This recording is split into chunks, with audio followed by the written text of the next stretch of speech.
নমস্কার বন্ধুরা, আমি ঝর্ণা সিম্পল রেসিপির আরেকটা নতুন ভিডিওতে সবাইকে স্বাগতম জানাই। কেমন আছেন সবাই? আশা করছি ভালো আছেন।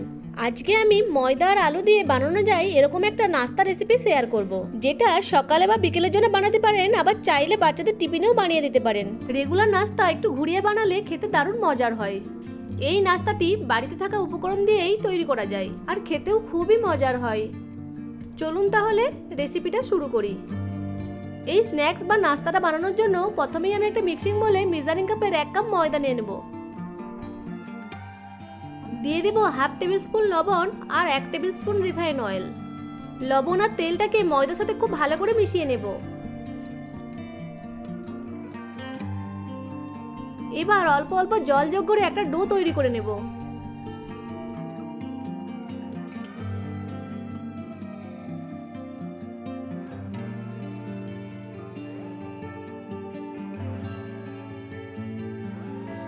ডোটাকে ঢাকা দিয়ে 10 মিনিট রেস্টে রেখে দেব। এখন আলু স্টাফিংটা তৈরি করে নেব। তার জন্য দুটো আলুকে খোসা ছাড়িয়ে ধুয়ে নিয়েছি। এখন গ্রেট করে নেব। দুটো আলুকে গ্রেট করে ভালো করে ধুয়ে জলটা ঝরিয়ে নিয়েছি। একটা বড় সাইজের পেঁয়াজকে মিহি করে কুচিয়ে এর মধ্যে দিয়ে দেব। দিয়ে দেব একটা কাঁচা লঙ্কা কুচি, দিয়ে দেব কিছু ধনেপাতা কুচি, দিয়ে দেব হাফ চামচ গ্রেট করা আদা, স্বাদ মতো লবণ, হাফ টেবিল চামচ গোটা জিরে, হাফ টেবিল চামচ জিরে গুঁড়ো, 1/4 টেবিল চামচ চাট মশলা আর হাফ চামচ চিলি ফ্লেক্স। সব কিছু উপকরণকে খুব ভালো করে মিশিয়ে নেব। ভেতরে দেওয়ার জন্য আলু স্টাফিংটা রেডি হয়ে গেছে, এখন সরিয়ে রেখে দেব। অন্যদিকে 10 মিনিট পর ঢাকা খুলে ডোটাকে আরেকবার ভালো করে মথে নেব।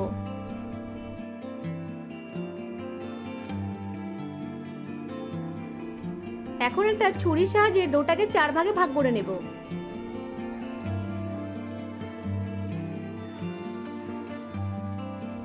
এখন ডোগুলোকে হাতের সাহায্যে চাপ দিয়ে গোল করে নেব।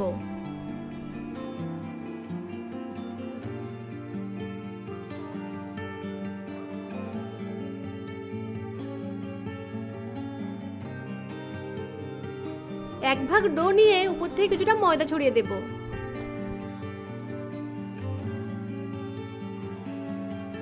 এবার ডোটাকে রুটির মতো করে বেলে নেব। রুটিটা খুব বেশি মোটা বা খুব বেশি পাতলা করব না। রুটির থিকনেসটা ঠিক এরকম হবে।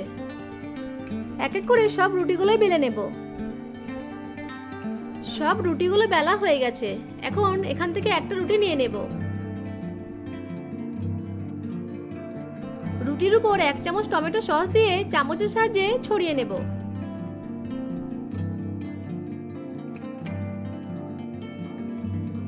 এরপর তৈরি করে রাখা আলু স্টাফিং থেকে কিছুটা স্টাফিং নিয়ে রুটির উপর ছড়িয়ে দেব।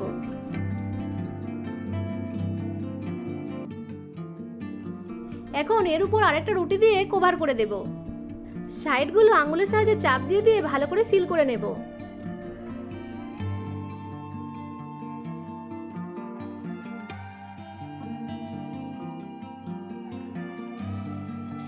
এখন এই রুটিটার উপর 1 চামচ টমেটো সস দিয়ে চামচের সাহায্যে ছড়িয়ে আলু স্টাফিং থেকে কিছুটা স্টাফিং দিয়ে রুটির উপর ছড়িয়ে দেব।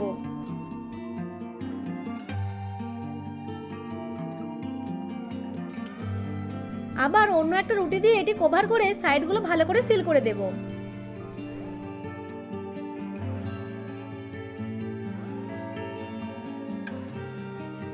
এই রুটিটার উপরেও একইভাবে লেয়ার তৈরি করে নেব।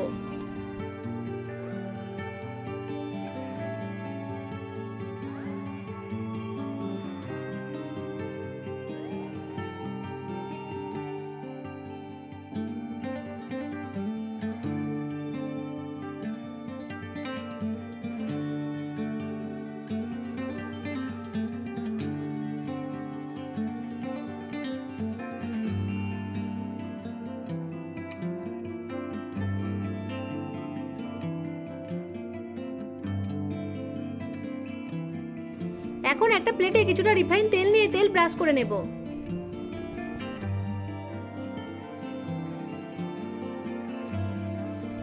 এবার তৈরি করা নাস্তাটিকে এই প্লেটের মধ্যে উঠিয়ে নেব। এখন এই নাস্তাটিকে স্টিম করে নেব। তার জন্য গ্যাসের ফ্লেম অন করে একটা কড়াইয়ে জল দিয়ে ঢাকা দিয়ে জলটাকে প্রথমে ফুটিয়ে নেব। জলটা ফুটে গেলে এর মধ্যে একটা স্ট্যান্ড বসিয়ে দেব। এখন নাস্তা সহ প্লেটটিকে স্ট্যান্ডের উপর রেখে ঢাকা দিয়ে 10 থেকে 15 মিনিট মতো স্টিম করে নেব। ঢাকনের গায়ে ছিদ্রটাকে কাগজ দিয়ে বন্ধ করে দেব। 10 থেকে 15 মিনিট পর ঢাকাটা খুলে দেব। নাস্তাটি খুব ভালোভাবে সেদ্ধ হয়ে গেছে। এখন কড়াই থেকে নামিয়ে নিয়ে 5 মিনিট ঠান্ডা করে নেব। নাস্তাটি ঠান্ডা হতে হতে একটা মিশ্রণ বানিয়ে নেব। তার জন্য একটা বলে হাফ কাপ ময়দা আর 3/4 কাপ জল দিয়ে একটা পাতলা মিশ্রণ তৈরি করে নেব। প্রথমে আমি হাফ কাপ জল দিয়ে ভালো করে মিশিয়ে নেব। তারপর বাকি জলটা দিয়ে একটা পাতলা মিশ্রণ তৈরি করে নেব।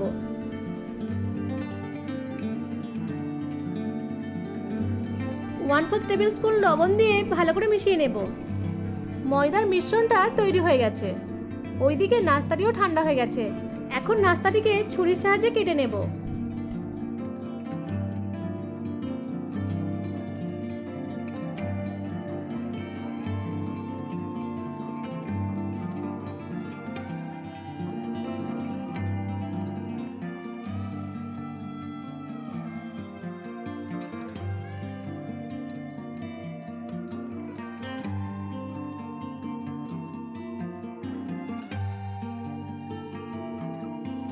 এখন কেটে নেওয়া অংশগুলিকে একটা প্লেটে তুলে নেব। এখন নাস্তাগুলিকে ভেজে নেব। তার জন্য গ্যাসের ফ্লেম অন করে একটা কড়াইয়ে একটু বেশি পরিমাণে রিফাইন্ড তেল দিয়ে দেব।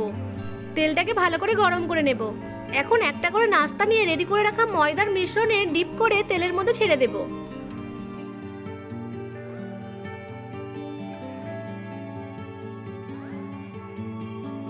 গ্যাসের ফ্লেমটাকে মিডিয়ামে রেখে নাস্তাগুলিকে ভেজে নেব। এক পাশ ভাজা হয়ে গেলে উল্টিয়ে অপর পাশটিও ভেজে নেব।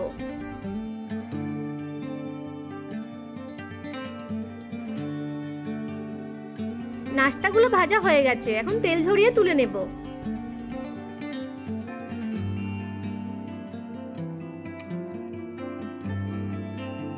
একইভাবে সব নাস্তাগুলো ভেজে নেব। তৈরি হয়ে গেল দারুণ মজার একটি নাস্তা। এখন একটা প্লেটে সার্ভ করে দেব। সাজানোর জন্য উপর থেকে কিছুটা মেয়োনিজ আর কিছুটা টমেটো সস ছড়িয়ে দেব। এই নাস্তাগুলো খেতে এতটাই টেস্টি হয় যে একবার বানালে বারবার বানাতে ইচ্ছা করবে। আশা করছি আজকের রেসিপিটা আপনাদের কাছে ভালো লেগেছে। ভালো লেগে থাকলে আমার ভিডিওটিকে লাইক, কমেন্ট, শেয়ার আর চ্যানেলটিকে সাবস্ক্রাইব করে পাশে থাকা বেল আইকনটিকে অন করে রাখবেন আমার পরবর্তী ভিডিও নোটিফিকেশন সবার আগে পাওয়ার জন্য। ভিডিওটা প্রথম থেকে শেষ পর্যন্ত দেখার জন্য আপনাদেরকে অসংখ্য ধন্যবাদ।